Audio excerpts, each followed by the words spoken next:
प्रधानमंत्री जन कल्याणकारी योजना प्रचार प्रसार अभियान के राष्ट्रीय अध्यक्ष उषा शारी के नेतृत्व में तेलंगाना प्रदेश अध्यक्ष अविनाश देवड़ा के प्रयत्नों से कोरोना महामारी के इस विश्व आपदा में तेलंगाना प्रदेश में 15,000 से ज्यादा खाद्य सामग्री वितरण, प्रतिदिन 5,000 दिहाड़ी मजदूर और स्लम एरिया में भोजन पैकेट का वितरण, 10,000 से ज्यादा मास्क वितरण और रिहायशी इलाकों में सैनिटाइजेशन जैसे कई सराहनीय कार्य किए जा रहे हैं। कोरोना वायरस के अंतर्गत जो कार्य करते हुए अध्यक्ष सर्वश्री अविनाश देवड़ा, संगठन महामंत्री राजेश कुमार मालपानी, कोषाध्यक्ष राजेश करवा, महामंत्री वेंकटेश, संयुक्त मंत्री भारती कोट्टूर, इन सभी लोगों ने प्रमुख भूमिका निभाई है। इस कार्य में विश्व संकट के इस दौर में तेलंगाना टीम द्वारा किए गए जनसेवा और सामाजिक कार्य के लिए राष्ट्रीय अध्यक्ष पुषेश आर्य, राष्ट्रीय महामंत्री शशांक चोपड़ा, राजमणि राष्ट्रीय सचिव ललित दवे के साथ सोलापुर सांसद सिद्धेश्वरी जी ने भी तेलंगाना के सभी कार्यकर्ताओं और पदाधिकारियों को शुभकामनाएं दी। हमारे साथ कंधे से कंधा मिलाकर कार्य कर रहे हम सबके प्रेरणा स्रोत स्वास्थ्य कर्मियों, सफाई कर्मियों, चिकित्सा कर्मियों, पुलिस के कर्मियों का हम बहुत बहुत अभिनंदन और साधुवाद करते हैं। मित्रों, इस प्रकार के जन सेवा का कार्य जो इस आपदा की घड़ी में आपके द्वारा किया जा रहा है, हमारा आप सभी से निवेदन है कि स्वयं का बचाव करते हुए, सैनिटाइज करते हुए, मास्क का प्रयोग करते हुए, अपने हाथों में ग्लव्स पहन करके इस प्रकार के सेवा कार्य को आप करते रहें। मित्रों, इस महामारी को हमारी दृढ़ इच्छा शक्ति के साथ प्रशासन के द्वारा दिए गए आदेशों का पालन करते हुए हमें इस पर विजय श्री प्राप्त करनी है। मैं आपके द्वारा किए जा रहे सभी कार्यों पर पुनः आपको बहुत बहुत अभिनंदन करता हूँ, साधुवाद करता हूँ। सभी को सेवाभिवंदन।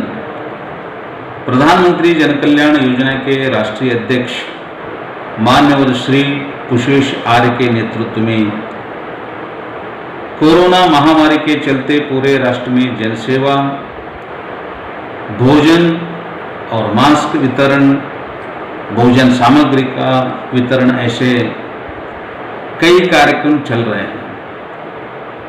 स्थानीय कई संस्थाओं द्वारा, व्यापारियों के द्वारा, अन्य देवस्थानों के द्वारा भोजन का वितरण हो या भोजन सामग्री का वितरण हो, वो कर ही रहे हैं।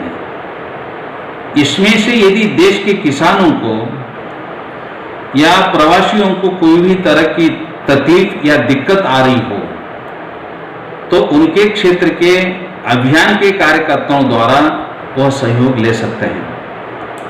कार्यकर्ता उनका पूरा सहयोग कर हर संभव मदद देने हेतु वह प्रयास करेंगे।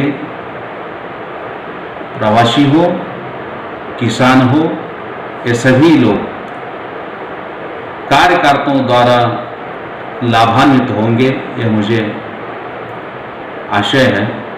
12 मई को हुए झाबुआ जिले के मेघनगर के नावपड़ा पाल में राहुल मकन के हुए अज्ञात कत्ल का मेघनगर पुलिस ने पर्दाफाश कर दिया है। बताया जाता है कि मृतक की बेटी के बयान पर मृतक की पत्नी व एक अन्य से पूछताछ के दौरान कत्ल का खुलासा किया गया है। मृतक की पत्नी व हुड़सी निवासी झापादरा के बीच प्रेम संबंध के चलते यह हत्या की गई। हत्या में रस्सी का इस्तेमाल कर मृतक को मारा गया। मेघनगर पुलिस ने अपराधियों की गिरफ्तारी कर धारा 302, 201 की भादवी के तहत कार्यवाही की है। इस कत्ल के खुलासे में मेघनगर थाना प्रभारी कौशल्य चौहान, उप निरीक्षक हीरालाल मालीवाड़ा, सहायक उप निरीक्षक हरि सिंह चुड़ावद, प्रधान आरक्षक मुकेश वर्मा, आरक्षक रेखा चौहान व आरक्षक योगेंद्र का कार्य सराहनीय रहा। गंभीर चोट लगी हुई है। फरियादी की सूचना पर थाना मेघनगर पर अपराध क्रमांक 119 2020 धारा 302, 201 भादवी का अज्ञात आरोपी के विरुद्ध कायम कर विवेचना में लिया गया था। दौरान विवेचना में मई फोर्स के घटना स्थल पे रवाना हुए कंट्रोल रूम को सूचना दी। वरिष्ठ वैज्ञानिक अधिकारी राम सिंह मुजाल्दी भी घटना स्थल पे पहुंचे थे तथा घटना स्थल से महत्वपूर्ण साक्ष्य एकत्रित करने हेतु निर्देश दिए गए थे। मृतक रालू को गले व गुप्तांग में गंभीर चोट लगना दिखाई दे रही थी। प्रथम दृष्टया देखने में यह प्रतीत हो रहा था कि मृतक रालू की हत्या गला दबाने व गुप्तांग में गंभीर चोट पहुंचने से हुई है।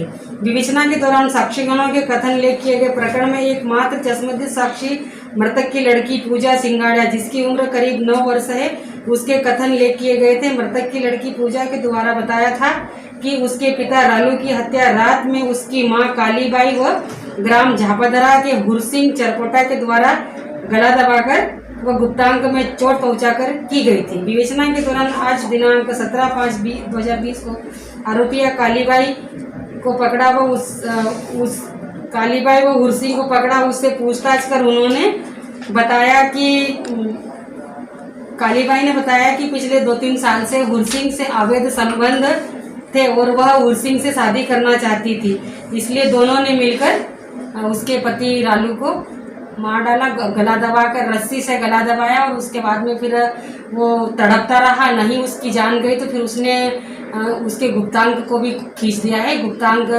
में भी चोट लगी थी और खून निकला हुआ था। आज दोनों की गिरफ्तारी हो गई है और आज न्यायालय उनको पेश किया जाएगा।